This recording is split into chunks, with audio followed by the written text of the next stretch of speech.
Aláròyé máa wí o. Ìjọba Ghana dá àwọn ọmọ Nàìjíríà 42 padà sílé, èyí lohun tí wọ́n ṣe.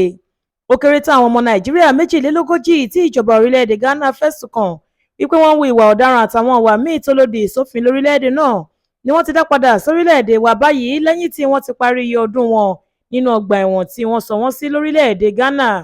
Aláròyé gbọ́ wípé yàtọ̀ sí àwọn ọmọ Nàìjíríà tí ìjọba Ghana dá padà sílẹ̀ wa, wọ́n tún dá àwọn ọmọ orílẹ̀-èdè Cameroon 13 padà sílẹ̀ tiwọn náà. Bákan náà ni wọ́n dá àwọn ọmọ orílẹ̀-èdè Burkina Faso 3 àti ọmọ Benin 7 padà sórílẹ̀-èdè kálukú wọn. Ẹ̀sùn tí wọ́n fi kan àwọn ọmọ wa ni wípé àwọn kan ṣiṣẹ́ aṣẹ́wó láàrin ìlú, èyí tíjọba orílẹ̀-èdè náà láwọn kò nífẹ̀ẹ́ sí, nígbà tí wọ́n tún fẹ̀sùn kan àwọn kan wípé wọ́n ṣiṣẹ́ yahoo yahoo lórílẹ̀-èdè wọn. Àtẹ̀jáde kan tí mínísítà ìlú Ashanti lórílẹ̀-èdè náà fi síta lọ́jọ́bọ̀ Thursday ọjọ́ 18 oṣù kejìlá ọdún yìí ni wọ́n ti fìdí ìṣẹ̀lẹ̀ múlẹ̀ pé lóòótọ́ làwọn ti dá àwọn ọmọ Nàìjíríà 42, ọmọ Benin 7, ọmọ Burkina Faso 3 àti ọmọ Cameroon 13 padà sórílẹ̀-èdè kálukú wọn nítorí tí wọ́n jẹ̀bi ẹ̀sùn ìwà ọ̀daràn tí wọ́n fi kàn wọ́n.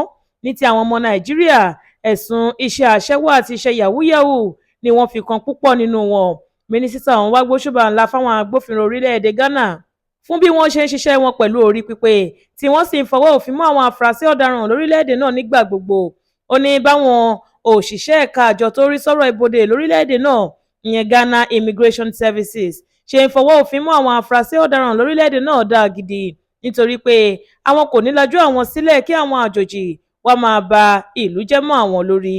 Bẹ́ẹ̀ ò bá gbàgbé, àìpẹ́ yìí ni ìjọba orílẹ̀-èdè India náà fọwọ́ òfin mú àwọn ọmọ orílẹ̀-èdè wa kan tí wọ́n sì fẹ̀sùn kàn wọ́n wípé wọ́n ṣe yahoo yahoo láàrin ìlú náà. Ó kéré tán àwọn bíi 50 lọmọ Nàìjíríà tí wọ́n fọwọ́ òfin mú lórílẹ̀-èdè náà tí wọ́n sì ti sọ wọ́n sọ́gbà ẹ̀wọ̀n fún wípé wọ́n jẹ̀bi ẹ̀sùn tí wọ́n fi kàn wọ́n. Adéwálé Adéoyè ló ṣe àkójọpọ̀ ìròyìn yìí fún ìkànnì Aláròyé Online TV.